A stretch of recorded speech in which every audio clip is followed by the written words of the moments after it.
આ નિવેદનો છે ચૂંટણી સમયના કે જ્યારે એક તરફ ચેતર વસાવા એ છોટાઉદેપુરમાં હાઇડ્રો પાવર પ્રોજેક્ટના વિરોધમાં હતા અને બીજી તરફ નરેશ પટેલ દ્વારા એવું નિવેદન આપવામાં આવ્યું હતું કે આખો પ્રોજેક્ટ આ વિસ્તારમાં આવવાનો જ નથી, પરંતુ હવે આ પ્રોજેક્ટને લઈને ફરી કેમ ચર્ચાઓ થઈ રહી છે એની વિગતે ચર્ચા કરીશું. નમસ્કાર, હું છું ઉજ્જવલ અને આપ જોઈ રહ્યા છો નિર્ભય ન્યૂઝ. આદિવાસી સમાજ અને ખાસ કરીને છોટાઉદેપુરના આદિવાસી સમાજના લોકો ઉપર જે હાઇડ્રો પાવર પ્રોજેક્ટનો સંકટ હતો એ ફરી એકવાર આવ્યો છે અને ફરી એકવાર એમની જમીનો જવાનો ડર ઊભો થયો છે. ખાસ કરીને આખી બાબતને લઈને ચર્ચા કરીએ એના પહેલાં એ વાતની પણ ચર્ચા કરવી જરૂરી છે કે જ્યારે સ્થાનિક સ્વરાજ્યની ચૂંટણીનો સમય હતો ત્યારે ચેતર વસાવાએ વિસ્તારમાં હતા ને ચેતર વસાવાએ એવી વાત કરી હતી કે આ લોકોને જે વિસ્થાપિત કરવામાં આવી શકે છે ને આવું હું નહીં થવા દઉં. ત્યારબાદ નરેશ પટેલ એ વિસ્તારની મુલાકાતે ગયા અને નરેશ પટેલ દ્વારા એવું કહેવામાં આવ્યું હતું કે આવું કોઈ પ્રોજેક્ટ અહીંયા આવવાનું જ નથી. સૌપ્રથમ એ સમયે જે આ બંનેના નિવેદનો સામે આવ્યા હતા એ પણ સાંભળી લઈએ. આંબા ડુંગરમાં જે 28 ગામોને તમે વિસ્થાપિત કરવા માટેનું જે ગેજેટ બહાર પાડ્યું છે ત્યારે આ કવાંટની ધરતી પરથી ભારતીય જનતા પાર્ટીના તમામ નેતાઓને, એમના મુખ્યમંત્રીને, એમના નાયબ મુખ્યમંત્રીને આ મંચ પરથી કહેવા માંગુ છું, અમારા આંબા ડુંગર વાળાના એક પણ લોકોને તમે છંછેડશો તે દિવસે આંબા ડુંગરના લોકો માટે અમે અમારું ધડ આપી દેવા માટે પણ તૈયાર છે. છેલ્લા શ્વાસ સુધી અમે લડીશું. મને આ વિસ્તારમાં આવીને મંત્રીઓએ કીધું કે એનું દુકાન નથી. મંત્રીને ખબર હોવી જોઈએ, તમારા પ્રદેશના નેતાઓ, તમારા દિલ્હીના નેતાઓ મારા માટે મંત્રી પદ માટે લાલ બિછામ બચાવીને ઉભા હતા, લાલ જાજમ પાથરીને ઉભા હતા. મને તમારા પ્રદેશના નેતા અને દિલ્હીના નેતાએ કીધું, ચૈતરભાઈ તમે આવો, તમને કાલે મંત્રીમાં અમે ઉપાડી લઈએ, કાલે મંત્રી બનાવી દઈએ. પણ આ ચૈતરભાઈ વસાવા મંત્રી તંત્રી મુખ્યમંત્રી માટે નથી, અમારા આદિવાસીઓ માટે લડવાવાળા નેતા છે. અહીંયા મંત્રી આવ્યા હતા 2-3 દિવસ પહેલા. એમણે કીધું એવો તો કોઈ પ્રોજેક્ટ આંબા ડુંગરનો નથી, એવો તો કોઈ પ્રોજેક્ટ હાઇડ્રો પાવરનો નથી. ત્યારે સાથીઓએ મંત્રીની જેમ હું હવામાં વાત કરવા નથી આવ્યો, એ મંત્રીને હું કહેવા માટે આવ્યો છું. આ એ જ કાગળ છે, એમની ભારતીય જનતા પાર્ટીનો ગેજેટ છે, જેમણે નોટિફિકેશનની તારીખ 25 સપ્ટેમ્બર 2020 ના રોજ આંબા ડુંગરની આજુબાજુના 28 ગામોને સંપાદિત કરવા માટેનું ગેજેટ બહાર પાડ્યો છે. મેં મંત્રીની જેમ હવામાં વાત નથી કરતો. અને સાથે જ મંત્રીને કહેવા માંગુ છું, તમારા જેવા અમે પાર્ટીના ગુલામ નથી. અમે આ સમાજ છે તો અમે ચૂંટાઈના જે ધારાસભ્ય બન્યા છે, અને જે દિવસે અમારા સમાજને અમારી જરૂરત પડશે ને તો આ મંચ પર બેઠેલા લોકો પેલી લાઠી ખાશે, મંચ પર બેઠેલા લોકો પેલી ગોળી ખાશે, પણ અમારા સમાજને અમે ન્યાય અપાવીને રહીશું, ન્યાય અપાવીને રહીશું.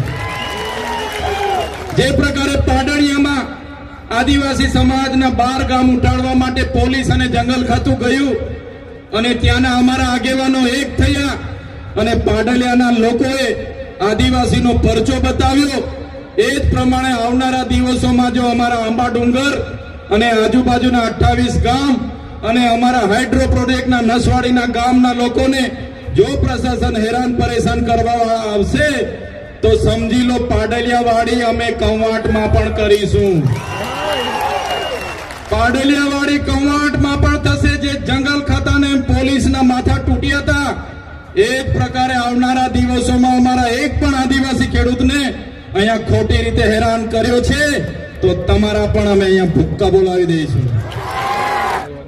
આપણા સંવિધાનમાં આપણા વ્યક્તિગત લો છે, વ્યક્તિગત કાયદા છે, અને એમાં આપણા ઓજારો જે પ્રકારે સરદારજી અહીંયા એમના જે ઓજાર રાખે, કટાર રાખે, નેપાળી જે લોકો હોય, બાંગ્લાદેશી હોય, એ લોકો પોતાનો ઓજાર રાખે, એ જ પ્રકારે આપણને પણ પોતાના ઘરમાં પાલિયા, ધારિયા, તીરકામઠા, ભાલા રાખવાનો આપણને પ્રાવધાન છે. ત્યારે આપણે બધાને કહેવા માંગીએ છીએ, આપણા ઘરમાં જે પણ સાધન સામગ્રી, આપણા ઘરના ઓજારો છે, એ ઓજારો બધાએ સાચવીને મૂકવાના છે. જો આપણા વિસ્તારમાં ઉદ્યોગપતિઓની નજરો બગડશે, બહારના ઉદ્યોગપતિઓ આવીને આપણા લોકોના ગામડાઓ ખાલી કરાવશે, તો તે દિવસે પણ આ ભાલા પાલિયા તીરકામઠા અને ધાર્યા આપણે શણગાર માટે નથી મૂક્યા. તે દિવસે જરૂર પડશે તો એ ભાલા પાલિયા તીરકામઠા લઈને રોડ પર ઉતરવા પણ આપણને વાર નહીં લાગે. હાઇડ્રો પ્રોજેક્ટ બનવાનો જ નથી, તેમ છતાં મોટી સંખ્યામાં ગામડાઓ વિસ્થાપિત થશે એમ કરીને ગુમરાહ ચાલતો હતો. આજે ચોક્કસ રીતે માન્ય મુખ્યમંત્રી શ્રી અને ઉપમુખ્યમંત્રી સાથે પણ મેં વાત કરી કે હું છોટાઉદેપુર જાઉં છું. આ જે બધી ખોટી વાતો ચાલે છે, હકીકત શું છે, વિભાગે પણ એની પૂરી મને ખાતરી આપી. કોઈ પણ પ્રકારનો પ્રોજેક્ટ થવાનો નથી, કોઈ વિસ્થાપિત થવાનો નથી. તેમ છતાં શા માટે આ એક ગુમરાહ કરવાનું ચાલે છે? અને એ વાત આજે મેં છોટાઉદેપુરની જનતાની સામે મૂકી છે. કોઈએ ગભરાવાની જરૂર નથી. હર હંમેશ માટે ભારતીય જનતા પાર્ટી આદિવાસી સમાજના પડખે છે. કોઈનું નુકસાન થાય અને કોઈ મોટો પ્રોજેક્ટ બનાવવો એ ભારતીય જનતા પાર્ટીના સિદ્ધાંત જ નથી. અમે તો આજે બી કહીએ છીએ, હું તો ઘણીવાર કોંગ્રેસના મિત્રોને બી ધન્યવાદ આપું છું કે તમારા સમયે મોટા મોટા ડેમ બન્યા છે. તેમ છતાં આદિવાસી સમાજ પાણી જોઈ નહીં શકતો હતો. ભારતીય જનતા પાર્ટીએ કરોડો રૂપિયા ખર્ચીને એ આદિવાસી સમાજને ઉદ્વહન સિંચાઈ યોજના દ્વારા પાણી પણ આપ્યું છે, ખેતી કરતા કર્યા છે. ખેડૂત શું કહેવાય એ ભારતીય જનતા પાર્ટી જાણે છે. ભલે અમારો નાનો ખેડૂત હશે પણ એ સમાનભેર ખેતી કરી શકે, એમાંથી એ ઉત્પાદન કરી કમાઈ શકે એવી ભાવ સાથે જ અમે આટલી મોટી યોજનાઓ બનાવતા હોઈએ છીએ. એટલા માટે હું છોટાઉદેપુરવાળાને કહેવા માગું છું કે કોઈ પણ વ્યક્તિને વિસ્થાપિત કરવાના નથી, કોઈ પ્રોજેક્ટ બનાવવાના નથી. ઉલટું આવનારા દિવસોમાં તમે એક નર્મદા નદી કિનારે નજીકના છો, સરદાર સરોવરની બાજુમાં આવેલા લોકો છે. અમારા ગણપતભાઈએ પણ બધાની વચ્ચે કહ્યું છે કે આવનારા દિવસોમાં કેનાલ આધારિત ખૂબ મોટી ઉદ્વહન સિંચાઈ યોજના બનવાની છે અને દરેક ખેડૂત સારી રીતે આદિવાસી ભાઈ બહેન ખેતી કરી શકે, એમાંથી સારું ઉત્પાદન લઈ શકે અને એમાંથી કમાઈ શકે, એનું જીવન ધોરણ બદલાઈ શકે એ દિશામાં પણ સરકારે વિચાર્યું છે. એટલે આમાં કોઈએ ચિંતા કરવાનું. તમે અહીંયા બંને નેતાઓના નિવેદનો સાંભળ્યા અને હવે આખી બાબતને લઈને કેમ ચર્ચાઓ થઈ રહી છે એની વાત કરવી હોય તો ખાસ કરી અને છોટાઉદેપુર અને એના આજુબાજુના જે 24 ગામડાઓ છે કે જેમાં આદિવાસી સમાજના લોકોને વિસ્થાપિત થવાનો હવે ડર ઊભો થયો છે, એમની જમીન જવાનો ડર છે.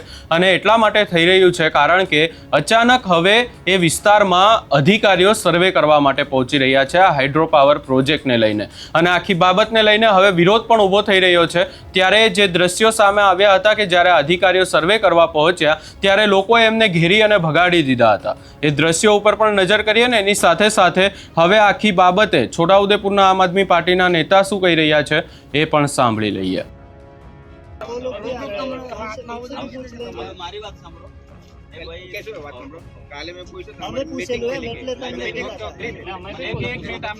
વાત બી સાંભળો. અમારે ત્યાં તમે 2 દિવસ પહેલા આવ્યો અને તમે સરપંચને બધી જતા અને આપણે રોડ પર બરાબર, અને પછી તમને કીધું કે ફોન લગાડો, પહેલું ઘર છે એવું અમે બતાવ્યું. પછી તમે કીધું કે સારું તમે કોણ છે એટલે વાત નીકળી ધીરે ધીરે અમે જિલ્લા પંચાયતના પ્રતિનિધિ છે. તો પછી પેલા સાહેબે તમારા મોટા સાહેબ છે તો પછી ઉતરી પડ્યા. ચાલો તો પછી આપણે ચર્ચા કરી એવું કરીને તે ઉતરી પડ્યા અને પછી અંદર બોલાવ્યો, અંદર બે આપણે હારાના લીધે, સન્માનના લીધે, માન મર્યાદાના લીધે બોલાવ્યા હતી અંદર. પછી સાહેબને કીધું કે સાહેબ શાના માટે તમે આવ્યું આપણે. પછી એ લોકો માહિતી આપી કે આ વિસ્તારમાં અમે પાણી માટેના તળાવ બનાવવાના છે, નાના નાના તળાવ. તો એટલા માટે અમે પાછું શું કીધું કે જે કંઈ તમે કંઈ પણ કોઈ પણ સરકારના કર્મચારી આવો તો પહેલાં આગેવાનને જણાવો, આગેવાનને મળો અને એક મીટિંગ રાખો. મીટિંગ રાખ્યા પછી જ તમે અંદર ઘૂસશો, બાકી તમે બારોબાર તમે કંઈ પણ કામ કરી ના શકો. એવું પણ અમે સાહેબ અને પછી તમે પછી એવી વાત પછી બધાને ફેલાવી કે અમે તો ખોટી મીટિંગ કરી આવ્યા અને જિલ્લા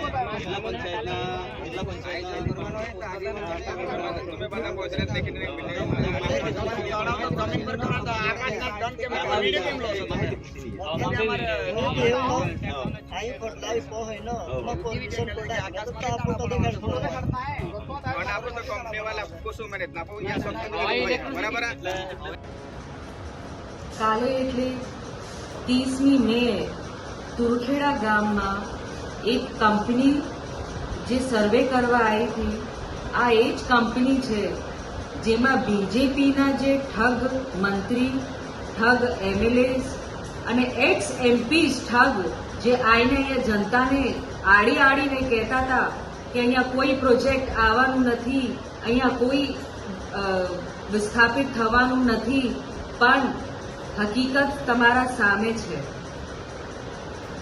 સરકાર જાતે આ કંપનીઓને કાલે સર્વે માટે મોકલ્યું, એનું વિડીયો પણ તમને જાહેર કર્યું, એના કાગળો પણ તમને જાહેર કર્યું.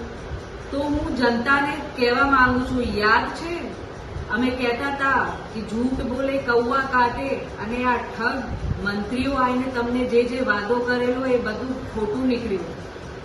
તો આ ભૂલ થતા આપણાથી રહી ગઈ. અગર એ લોકો તમે એમને જીતાડી દેતા તો આજે તમારું ઘર તોડી નાખતા.